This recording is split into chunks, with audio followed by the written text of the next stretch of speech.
فبأي آلاء ربكما تكذبان. Belajar dari pengorbanan orang-orang yang besar, terdapat pelajaran-pelajaran yang agung. Membangun jiwa sebagai motivasi yang kuat, menggerakkannya berjalan kepada Allah Subhanahu wa taala dan negeri akhirat. Adalah seorang syekh yang bernama Uthman Dabu. Semoga Allah merahmati beliau. Beliau berasal dari Republik Gambia, ujung barat Afrika. Beliau tinggal di rumah sederhana pada suatu desa dekat ibu kota Banjul. Syekh Uthman menceritakan perjalanannya bersama 4 orang kawannya 50 tahun yang lalu menuju Baitullah, menuju Ka'bah dengan berjalan kaki dari Banjul menuju Mekah. Beliau dan kawan-kawannya meretas benua Afrika dari barat hingga timur tanpa berkendaraan, kecuali pada waktu-waktu yang singkat yang beliau mengendarai hewan, hingga beliau dan kawannya tiba di Laut Merah guna menyeberang menuju ke Jeddah. Suatu perjalanan yang penuh dengan keajaiban. Berlangsung perjalanannya selama 2 tahun. Kadang mereka singgah di sebagian kota untuk beristirahat, bekerja, dan berbekal. Kemudian melanjutkan perjalanan. Beliau ditanya, bukankah haji ke Baitullah diwajibkan atas orang yang mampu, sedangkan kalian dalam keadaan tidak memiliki kemampuan? Maka Syekh Uthman menjawab, benar. Namun pada suatu hari kami saling berbicara tentang kisah Nabi Ibrahim alaihissalam. Ketika beliau berangkat membawa keluarganya ke lembah yang tidak bertanaman di sisi Baitullah yang terhormat. Salah seorang dari kami berkata, kita sekarang adalah para pemuda yang kuat lagi sehat. Oleh karena itu, apa udur kita di sisi Allah jika kita kurang dalam menempuh perjalanan ke Baitullah? Apalagi kami merasa bahwa hari-hari yang bergulir hanya menambah kelemahan. Maka untuk apa diakhirkan? Kawan itu pun, kata Syekh Uthman, memicu dan memotivasi kami untuk menempuh perjalanan dan mengharap pertolongan Allah Subhanahu wa taala. Keluarlah mereka berlima, meninggalkan rumah-rumah mereka dengan perbekalan yang tidak mencukupi lebih dari sepekan. Di perjalanan mereka ada berbagai kesulitan, kesempitan, kesesakan yang hanya diketahui oleh Allah. Betapa banyak malam yang mereka lalui dengan lapar yang hampir membinasakan mereka. Tidak terbilang malam yang mereka harus meninggalkan kenikmatan tidur lantaran kejaran binatang buas. Sering berulang, malam berliput ketakutan akan para penyamun yang menghadang di berbagai lembah. Rubba lailin bakaitu minhu fama sirtu fi ghairihi bakaitu alaihi. Betapa banyak malam yang telah kutangisi, tatkala ku pindah ke malam yang lain, kembali aku menangisinya.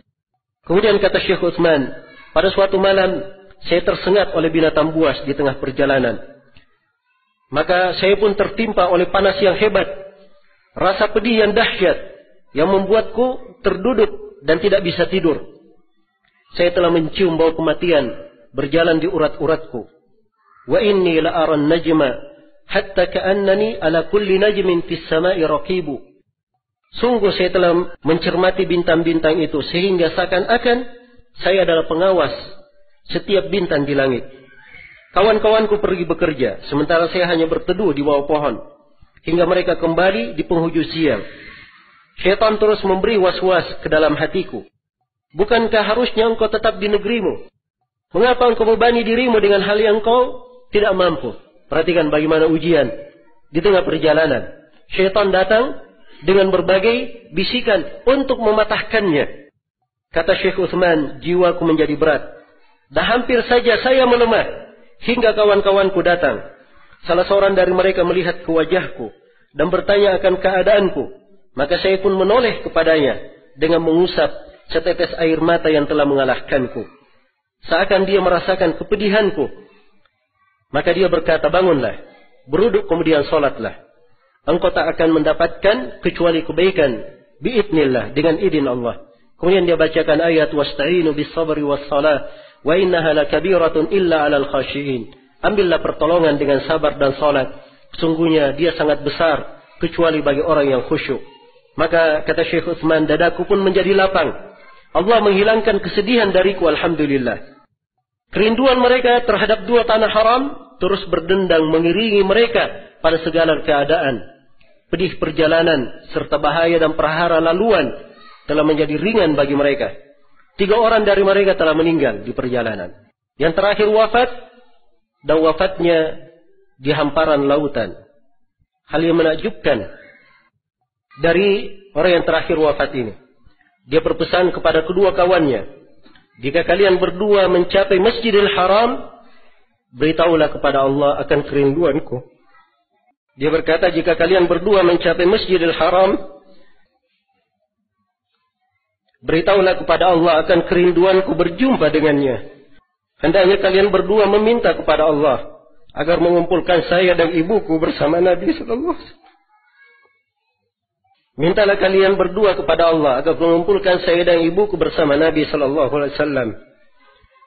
Maka Syekh Utsman berkata, tatkala kawan kami yang ketiga ini meninggal, saya tertimpa gundah gulana yang hebat, kesedihan yang dahsyat. Itu hal yang terberat yang saya jumpai dalam perjalananku. Kawanku itu adalah orang yang paling sabar dan kuat di antara kami. Saya telah khawatir meninggal sebelum mendapat nikmat mencapai Masjidil Haram.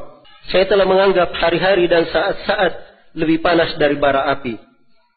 Wa idza barakat nahwal hijasi sahabatun da'asyauqu minni barqahal mutaminu. Apabila awan bergelegar dari hari Hijaz, kerinduanku yang penuh damai seakan memanggil petir tersebut. Kata beliau, kemudian kami tiba di Jeddah dan saya sakit dengan sakit yang luar biasa. Saya pun khawatir meninggal sebelum mencapai Mekah. Saya berwasiat kepada kawanku, jika saya meninggal, kafanilah saya dengan ihramku dan dekatkanlah saya sesuai dengan kemampuanmu ke kota Mekah. Barangkali Allah melipat gandakan pahala untukku dan menerimaku sebagai orang-orang yang salih. Kata beliau, kami pun tinggal di Jeddah beberapa hari. Kemudian melanjutkan perjalanan ke Mekah. Napasku berhembus cepat. Kegembiraanku memenuhi wajah. Rasa rindu terus menggoyang dan mendorongku hingga kami tiba di Masjidil Haram. Kemudian Syekh Utsman terdiam sesaat. Beliau menyeka linangan-linangan air mata yang berderai. Kemudian beliau bersumpah dengan nama Allah bahwa beliau belum pernah melihat kelezatan dalam hidupnya seperti kelezatan memenuhi seluruh lapisan hatinya tatkala beliau melihat Ka'bah yang mulia. Kata beliau, tatkala saya melihat Ka'bah, saya bersujud syukur kepada Allah. Saya terus menangis seperti anak-anak kecil menangis karena dahsyatnya keagungan dan karisma Ka'bah. Betapa mulianya Baitullah itu dan sungguh penuh dengan keagungan. Kemudian saya mengingat kawan-kawanku yang belum dimudahkan untuk sampai ke Masjidil Haram.